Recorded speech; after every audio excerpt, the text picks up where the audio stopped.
And now we come to chapter 11. Daniel chapter 11.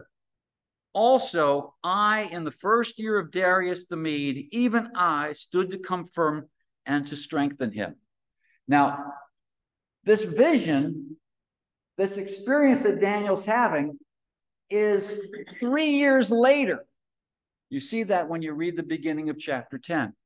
So this angel is telling Daniel that he's already been fighting for Israel for 2 whole years so far. Okay? So I told you that there's an angel and that there's a demon in charge of the nations. What's the angel telling Darius the Mede? The angel is telling Darius the Mede, be kind to the Jews. Be kind to Daniel. What's the demon saying? The demon is saying, throw him in the lion's den.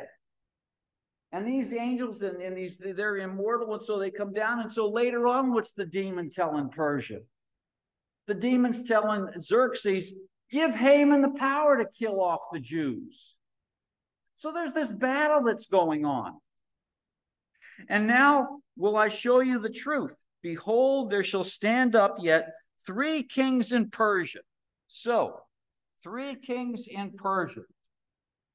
Cyrus is the current king that's going on. So this angel is saying there are 3 more kings that are coming.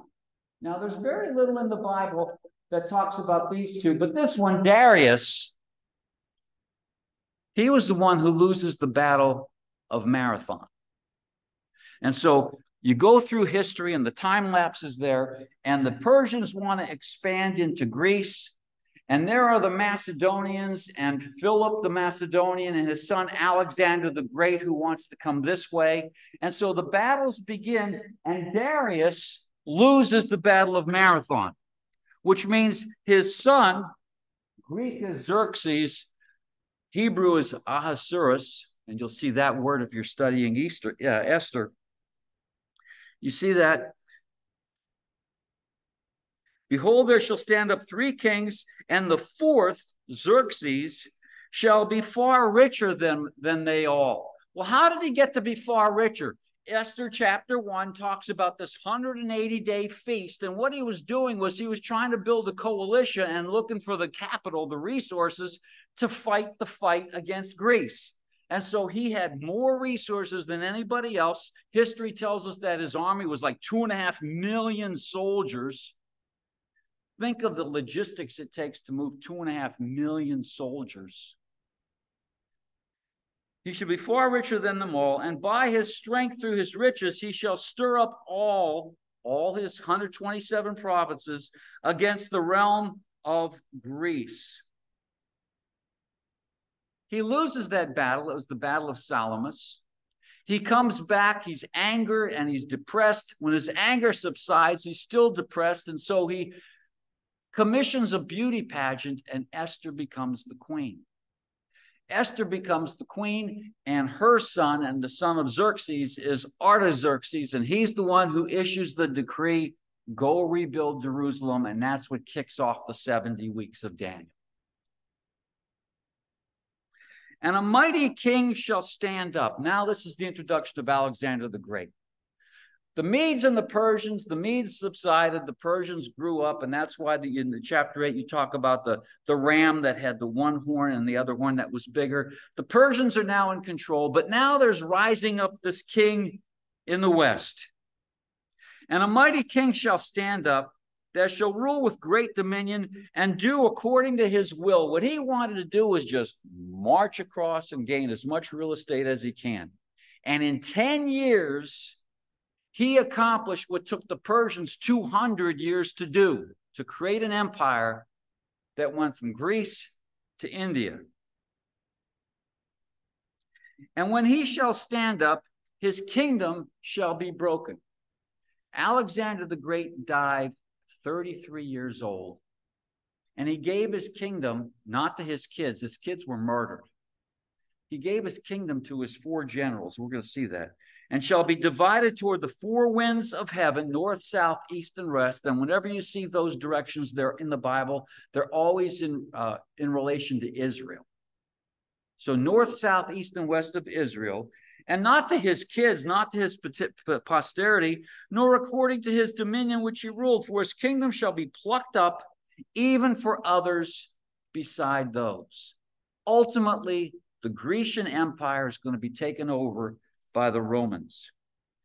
Now, I'm going to read verses 5 and 6. And the king of the south shall be strong, and one of his princes, and he shall be strong above him, and have dominion. His dominion shall be a great dominion. And in the end of years they shall join themselves, for the king's daughter of the south shall marry to the king of the north to make an agreement, but she shall not retain the power of the arm, neither shall he stand, nor his arm, but she shall be given up, and they that brought her, and he that begat her, and he that strengthened her in these times. Now, Daniel wrote this, and the Bible doesn't say what he did with the scrolls. He may have handed it to one of his contemporaries. And the contemporaries unrolling the scroll, and they get to this, and he's thinking, wow, Daniel went 21 days. He must have had a binge on pepperoni for him to write this thing. They had no clue. Now, fast forward 200 years, and what we're about to talk about, the prophecy, is being fulfilled. The Jewish people had possession of those scrolls. Were they connecting the dots? Josephus says, but Josephus was 100 years beyond that yet. The contemporaries of these battles, were they doing a correlation to Daniel? There's a website called Chabad.org, and there's one of the buttons you click on that says, Ask the Rabbi. So I asked the rabbi. I haven't gotten his response yet. When I hear from the rabbi, I'll let you know what he had to say. But they've got books and libraries and this other stuff. When it comes to theology, they make a lot of it up. But I'm curious, when these battles were going on, what did the Jewish people think? Were they reading Daniel, or were they just running for their lives as these armies are marching back and forth across the land of Israel? Now,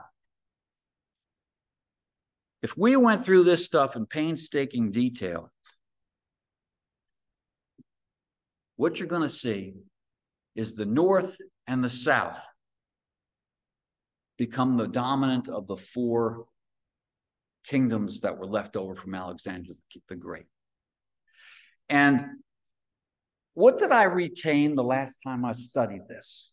There's a lady named Bernice, a lady named Laodice, and a lady named Cleopatra. So first of all, when you're studying this stuff, you got to recognize that while I use the word name, they're really titles, just like Pharaoh was a title, just like in our world, president is a title. You have President Bush, you got President Obama, but they have names and they have titles. So when you look at these things, don't think that that's the same guy. I had an Aunt Bernice, and that's why I remember Bernice. So what happened with Bernice was this. The king of the south saw that the king of the north had predominance. And so he said, I know what I'm going to do. I'm going to give him my daughter in marriage, and we can have an alliance. So he gives Bernice to Antiochus II, and we'll come back to Antiochus II shortly. Just like, move over towards the right, Ptolemy V gave his daughter Cleopatra to Antiochus III to have an alliance. In both cases, they backfired. What happened was the woman who was the bride, who was supposed to be the spy, falls in love with the husband and goes against dad. Now, where it gets more intriguing is Laodice was already married to Antiochus II. And so when Ptolemy wanted to give his daughter away, he was giving the daughter away to a married man. This explains these verses. Well, he divorced Laodice to marry Bernice. And then Bernice's dad dies. What does Laodice do? She goes and kills her husband and kills his wife. And I can see her. The Bible doesn't say, the history doesn't say how she did it. I don't know if she stabbed the guy or whatever, but I can see her saying, "Take that for divorcing me." And she sets up her son to be the king. What happens over there with Cleopatra, by the time you get over there, the Romans are building up their strength. And Antiochus III wants to create an alliance with Ptolemy V so that they can stand together against Rome. But he was a trickster too. What he really wanted to do is to have peace to his south so he can wage war to his west. And so he sets up what he thinks is an alliance, and he goes and he starts attacking into Greece. What the Romans are doing, they're going to push him back, and Antiochus III lost his army, lost his fortune, so he's going to go down into Persia, real estate that he already had, and try to take over some cash so he can fight some more. He was killed in battle. So he's gone. Meanwhile, Cleopatra and her husband, instead of allying with the north, decide they're going to be alliance with Rome. Now enter Antiochus IV, Antiochus Epiphanes. He wants to expand his real estate also. So he starts marching south in towards Egypt. And what happens when he starts marching in towards Egypt? This alliance picks up, and Rome sends an official and stops Antiochus, and he draws a circle in the sand around him. That's where we get the phrase, you draw a line in the sand. Draws a circle around him, and he says to him, before you step outside that circle, you better decide you're going back north rather than south, or you're going to have to face all of Rome. And we're going to see when we read through this stuff that Rome also had their navy ready to attack from the west. So what does Antiochus IV do? He says, okay, I'll go back north. And what's between him and his capital? Jerusalem. And he takes out all his frustration on Jerusalem. We talked a little bit about that when we were into chapter 8. And we'll revisit those things when we're into chapter 11. And there's a parallel there between Antiochus Epiphanes, Antiochus IV, and the Antichrist. Antiochus comes and he sets up other temples to Jupiter as opposed to Jehovah. He kills the high priest and sets up a different high priest. It was actually the original high priest's brother who wants to go along with him. He doesn't just end the rite of circumcision. He kills people who try to be circumcised. He kills off thousands of Jews just for kicks. And then ultimately he sacrifices a pig on the altar, the abomination of desolation. He gave himself the title, the history calls him Antiochus IV. They also call him Antiochus Epiphanes. He gave himself the title Theos Epiphanes, which means God manifested. What did the Antichrist do? He decided that he's going to be the God manifested. And we studied about the demonic trinity of Satan and the beast and the false prophet. And the Antichrist is going to kill off thousands of people. The Bible says in the book of Matthew, this is when you see the abomination of desolation, head for the hills. And the people have done that both during history and during the end times. What happened in history was there was a priest, not the high priest, one of the priests, who killed one of the officials of Antiochus, and that started a revolt. And his son's name was given the nickname Maccabees, or the Hammer. And that's where the Maccabees come in the revolt against Antiochus Epiphanes. Come to verse 21. And in his estate shall stand up a vile person, Antiochus Epiphanes, to whom they shall not give the honor of the kingdom. He was not supposed to have the rightful throne. What happened was he killed the one son. The other son was an infant. He bribed the king of Greece to curry favor into making him the king. And what's the Antichrist going to do? He's going to take all the wealth that the rapture will have left over and bribe the people into putting him into power. Verse 22, and with the arms of a flood shall they be overflown from before him, and shall be broken. Yea, also the prince of the covenant. The prince of the covenant is talking about the high priest, and Antiochus killed the high priest. But in Revelation chapter 12, the Bible talks about the flood, where the flood wants to consume the mother's baby. Well, the mother is Israel, and the baby is Christ. And the Antichrist is going to try anything and everything to stop what's about to happen to him.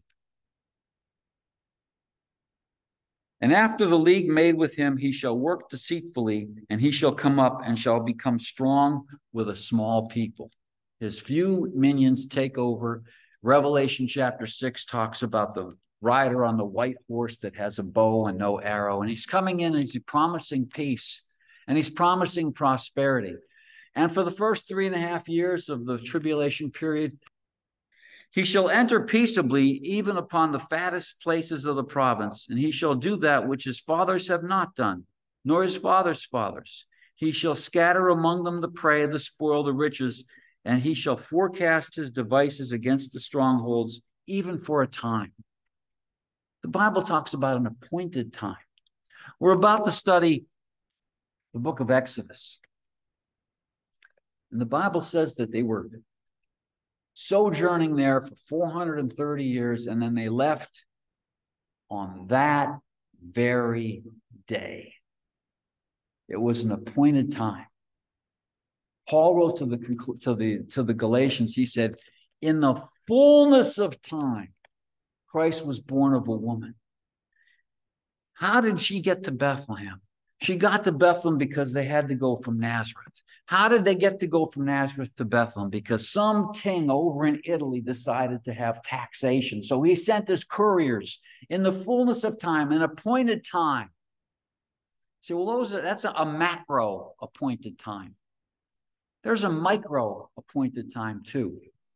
The Bible says, as it is appointed unto man once to die, after this, the judgment.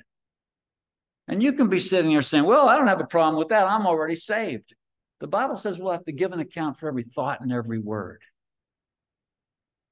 When I enter into heaven, will it be, well done, thou good and faithful servant? Or will it be, I got in as if by fire? 1 Corinthians 3. At that appointed time.